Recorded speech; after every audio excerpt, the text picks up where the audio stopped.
love movies and movie discussions, you've come to the right place. Who am I, you ask? I am the Wiz, and I'm here today to review the 1960 Japanese film, The Bad Sleep Well, starring Toshiro Mifune, directed by Akira Kurosawa. We've talked a bunch about Akira Kurosawa already on this podcast, so I guess the only thing I can talk about in regards to this film is that it is a very, very, very loose adaptation of Hamlet. But again, it's more of the backbone of the movie, I would say, than anything that strictly abides by that story. So if you're expecting a literal translation and interpretation of a Hamlet from this movie, I would gauge your expectations a little lower on that end. Let's get into it. Let's get into the review of The Bad Sleep Well, directed by Akira Kurosawa. But before that, let us get into the plot. Koichi Nishi, who is played by Toshiro Mifune, is the illegitimate son of a former executive of the public corporation. 5 years previously, his father committed suicide that he believed was under the behest of Vice President Iwabuchi, played by Masayuki Mori. Koichi infiltrates public corporation by marrying Iwabuchi's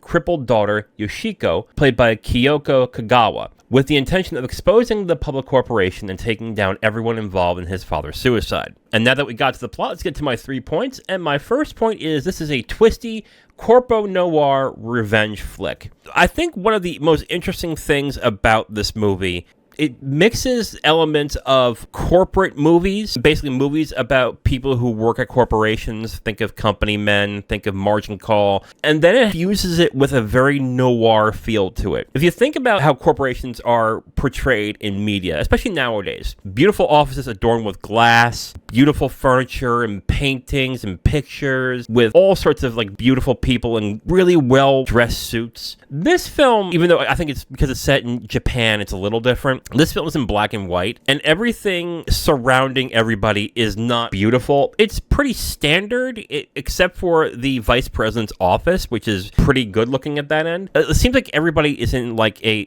dark, repressive place, and it's shown that with not a lot of personality surrounding all the settings in the film. You can go to any house, any corporate office, the outside, everything looks like it just sucks the soul out of you. And I think it really gives a feeling of what it's like to be surrounded in this situation. It being twisty as well is interesting because the plot goes in a bunch of different directions as the film goes on. In the first half, it's a little bit slow, but it really builds up as the movie goes on. And it actually really works when you stick with it. And my second point, this is a tale of identity and greed. So this film's about greed in a lot of specific circumstances, but I think the main one to talk about is about Iwabuchi, who is the vice president, who is leading all these men to commit suicide so they can cover him up for his wrongdoings. Almost every character has something that they're greedy about, that they want and they covet and desire. But what's interesting is that the main character is also greedy in his sense, that he wants his revenge and he's willing to hurt anybody to get it, including his new wife. But what also is interesting is the tale of identity. Most of the people in the film, the side characters, don't have one really. Their identity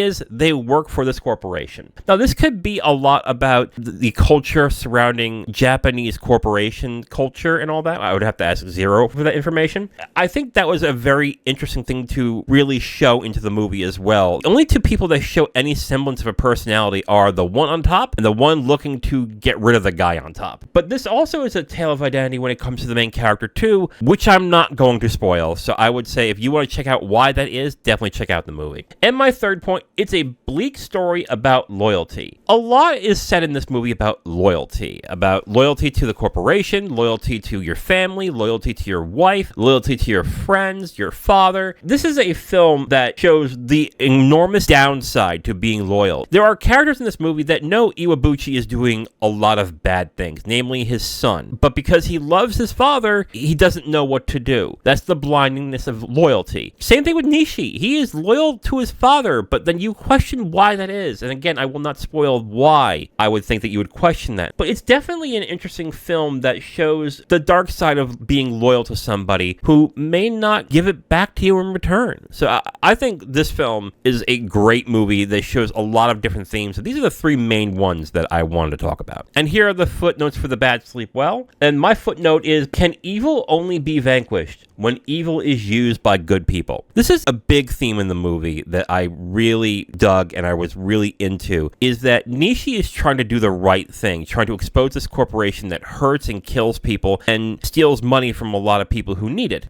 But in order to actually infiltrate these people, he himself has to do some pretty nasty and screwed up things. And the film kind of asks throughout the entire film, how far is Nishi going to go to do this? Or is he going to have to employ the same tactics, or even worse, that the corporation is doing to take them down? Is he willing to do the things that he hates them for doing in order to take them down? Does that make him a hypocrite? Does that make him somebody that is just as bad? The film doesn't answer that question for you, but it definitely asks that question and asks you to figure out what you feel about it. Definitely something I thought about throughout the entire film, and I think it does a great job of showing. Overall, I highly recommend The Bad Sleep Well. This was a really good movie. There's something about Akira Kurosawa films that I definitely noticed when I watched this film, and it's that no matter what the runtime of an Akira Kurosawa film is, it feels just right. I am never bored. I'm always engaged and interested, and I am constantly watching. I'm never going to the menu to see, okay, how much longer do I have, or checking my clock and going,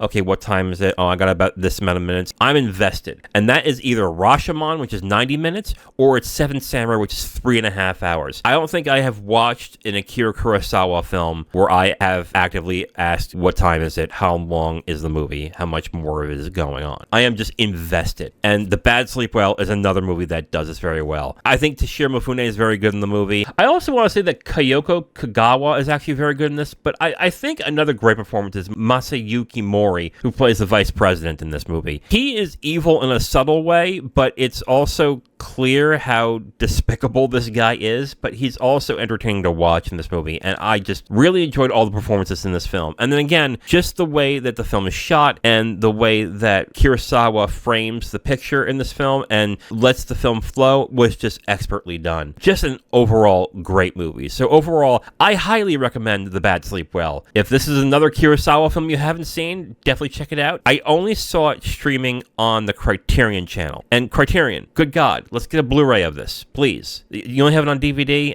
Let's get a Blu-ray of this, please. Now, if you want my full review on this movie, you can go to my website at IamTheWiz.com. You'll have my full written review right on the site, along with a link to the video that has this review that you've just listened to. All right, so for next week, we're going to do Mexican films, and Tuesday is going to be The Discreet Charm of the Bourgeoisie, directed by Luis Buñuel. Thursday is the 007 Debriefings with Zero, where we're going to do the first Pierce Brosnan film, which is Goldeneye. And Saturday, I thought I would watch another film from another Mexican director. This is a director whose films I've really liked, and it's Alfonso Cuarón. There is one that is an all-time favorite of everybody of his, which is Children of Men. There's my personal favorite, which is Y Tu Mama Tambien. And the film I'm going to watch is Roma, which is the film that got Alfonso Cuarón his Oscar. Tune in next week, where on Tuesday I review The Discreet Charm of the Bourgeoisie, directed by Luis Buñuel. Thursday is Goldeneye with the 007 Debriefings with Zero, and Saturday is Roma, directed by Alfonso Cuarón. I am The Wiz, and I'll talk to you next time.